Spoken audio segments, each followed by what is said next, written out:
Yeah, so there is a one, the International Buddhist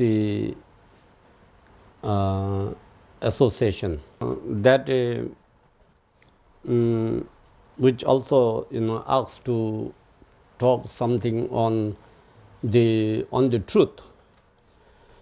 So based on that, as you all know, that how the great our teacher Shakyamuni Buddha, who came on this earth 2,500 years kind of before, and then Buddha kind of born in a kind of like royal family as a prince, and even though Buddha has kind of like all the prosperity, luxury, happiness, joy, wealth, kind of service, everything. But just Buddha saw that that is not the purpose of life. So because of that, Buddha kind of went out into the city, and then what he saw is just suffering of samsara. The suffering of samsara, that is suffering of birth, suffering of sickness, suffering of old age, suffering of death. The very basic suffering for all sentient beings, including human being. And because of that, seeing that suffering, then Buddha just kind of seeing the suffering of other just being. And then that struck his mind, oh, there must be a way to liberate from such kind of just suffering. And because of that, then Buddha left the palace and then got renunciated, and then he meet with so many teachers, and then he did kind of long time meditation to just find it out the path for liberation and enlightenment. And according to that, the kind of the Chulung Naradana river at near Buddha Gaya. Maybe some of you might have gone to Buddha Gaya, pilgrimage, or maybe you might go in the future. Then there is long time back there is a river. And these days it is kind of desert anyway, where Buddha sit for like 6 years meditation, and then he gained that insight, and then after that walked to Buddha Gaya, where the banyan, the Bodhi tree, under which he did the final meditation and then attained enlightenment. So after attaining enlightenment, achieving that Buddhahood, which means like he purify all the obscuration, karma, afflictive emotion, and the habitual tendency of kind of samsara, everything purified, and then he got perfectly enlightened. That means become omniscient, omnipresent, which means one knows everything from the beginning to the end, and that is how he gained that wisdom.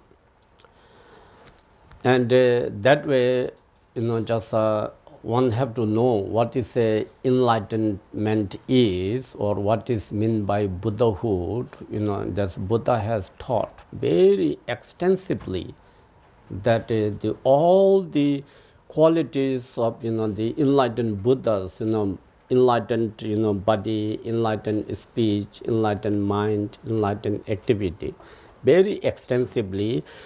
But where you can find the second turning wheel of Dharma, the Prajna Paramita, that Asanga wrote a big commentary, Prajna Paramita Upadesha Shastra Nama, and in that kind of explanation.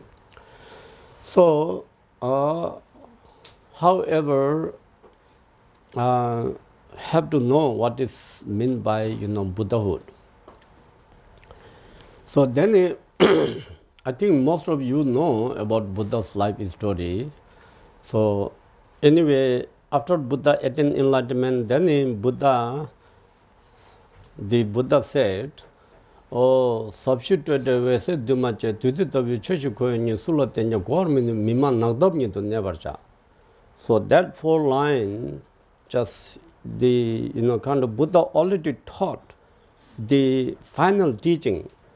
What you hear these days, what is called Ati Yoga, the Dzogchen, Ta human teaching, substitutional.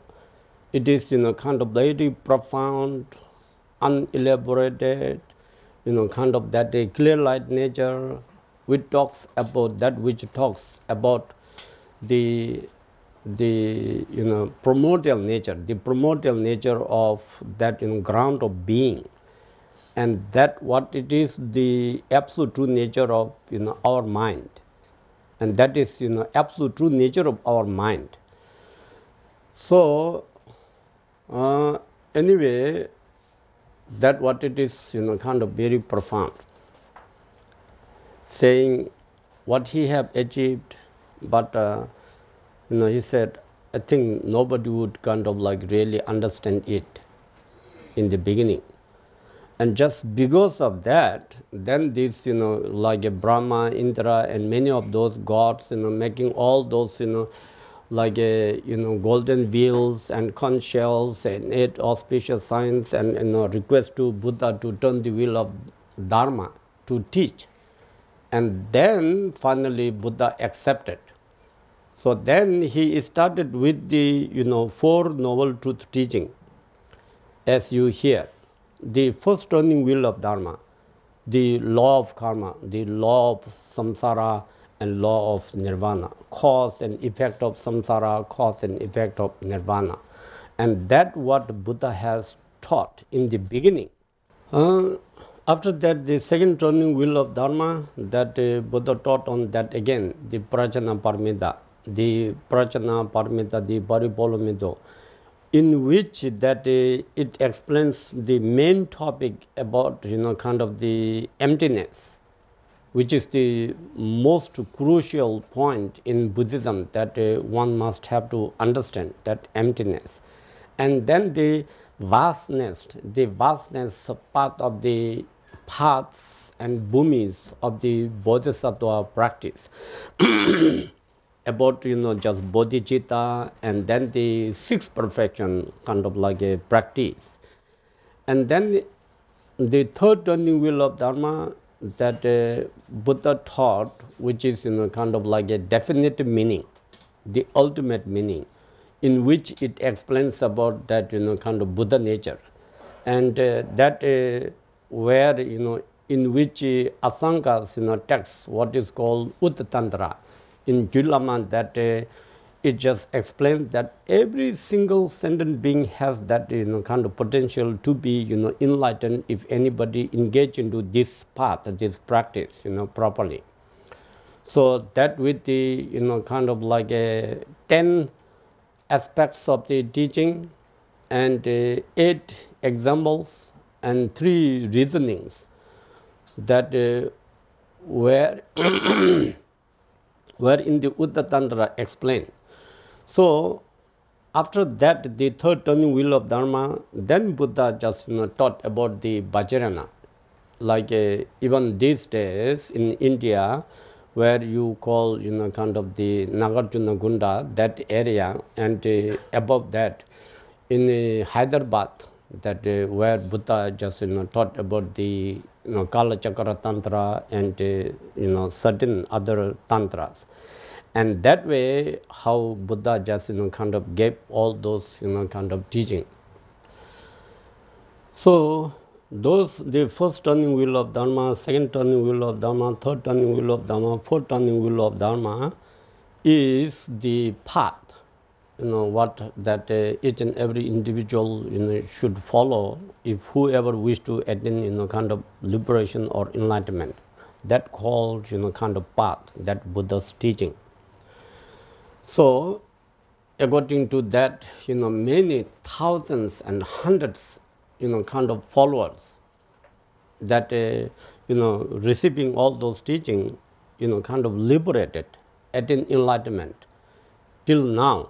constantly so many beings, even including today, there are very great practitioners who are liberating and attaining enlightenment, even these days. But just become little bit less, few, because we find, just more distraction and more samsaric development with all this science and modern kind of facility and software technology, and with that, there are very few who are really concentrating for real, kind of like a practice, but still, attaining enlightenment and attaining liberation through that, Buddha's teaching. So then, of course, even enlightened Buddha also passed into parinirvana. So then, at the final stage, Buddha said, now, like whoever have, kind of like any doubt that not clarify, now can ask question. So then one bodhisattva, kind of stand up and ask that, just tulomeba jujugu kolorabdu gojne debulamda chebaye sangao chongor chimigur. So he asks, oh, why, Buddha, you gave all this sutrayana, the causal level of, kind of teaching very extensively. But why you didn't give that the vajrayana, the fruition level, engaging into practice, kind of like extensively? So what Buddha said is, ngani dine nyangin dado do loni shingil lemban shigel lembana dana koshin toling do peman june shechawa sanga tembe tabo jung ngale lakbe kibu jung. So Guru Pama Sambhava prophesied at that time. After Buddha just passed away, about kind of like 28 years later, then there will be a great tantric master known as Guru Padmasambhava, and he will just born in this lotus in the like Dhanakosha lake, and who will just bring all this kind of tantric teaching. And Buddha even said, oh, he is even greater than me. And that way, how Guru Padmasambhava started teaching all the Vajrayana teaching, just in India, Nalanda University, and so forth. So many places where Guru Padmasambhava traveled and taught all the Vajrayana teaching.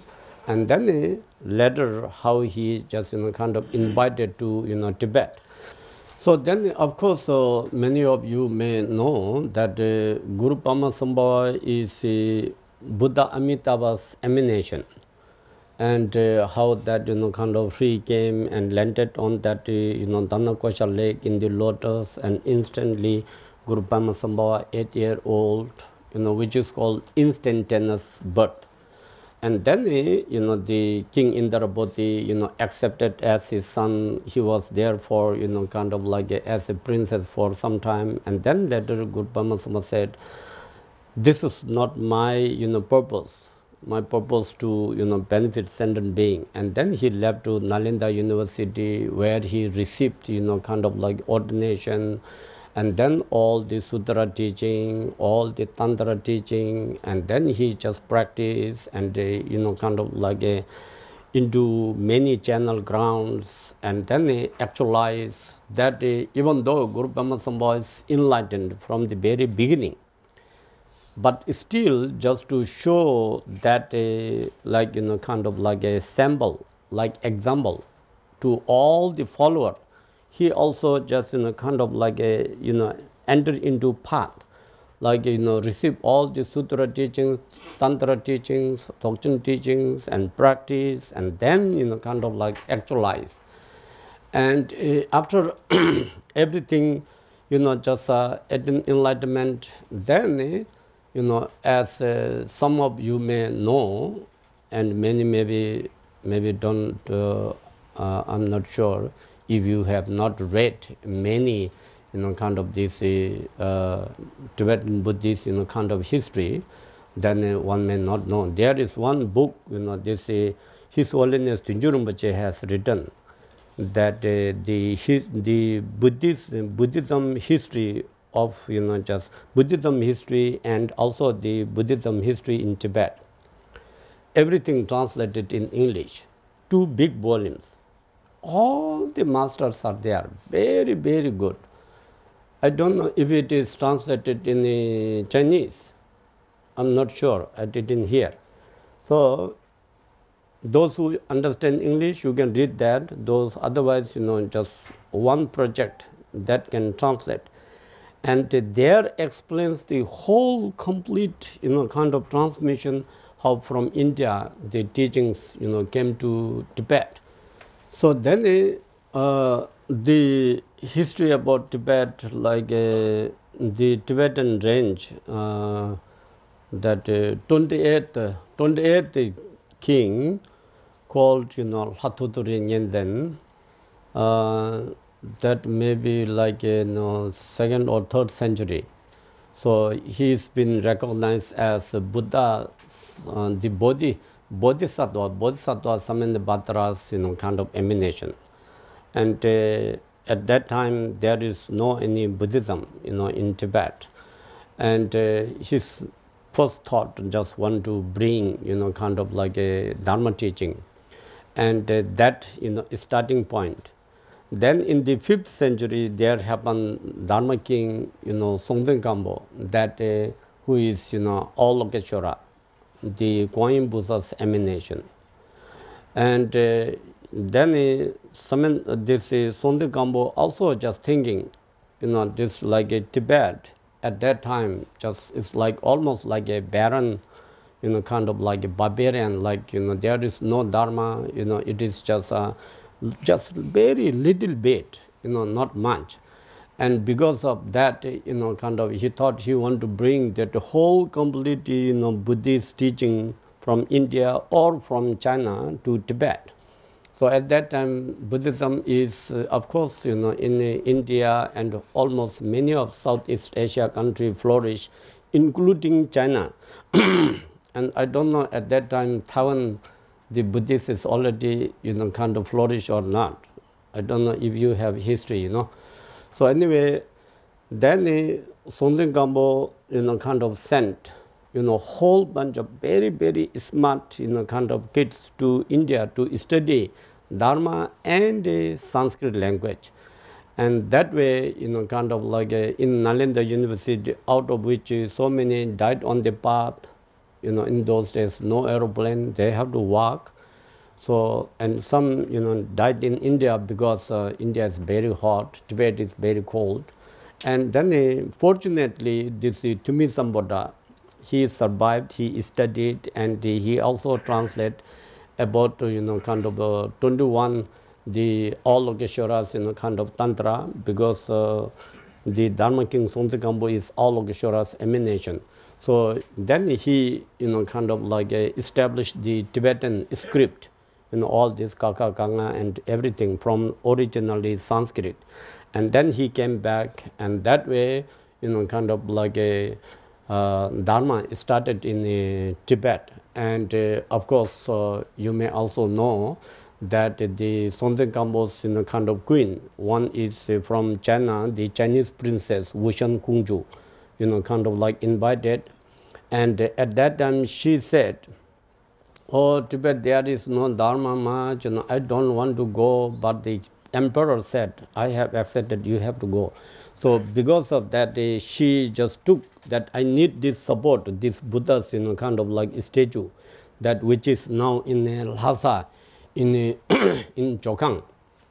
And that statue, and then from Nepal, the king's, another, kind of princess.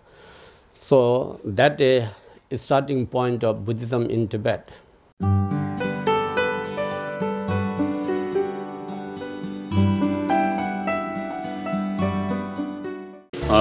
참말이 교야라 단단가서인데 자식 벼지 나한테 신중 초백 자진 현직이 소바히 두요 안 되리 아니 벤저다 마체바긴디 레긴데 나도래 냥유 제네 안참하게 자쇼로나기 나루 지isen 휴야테이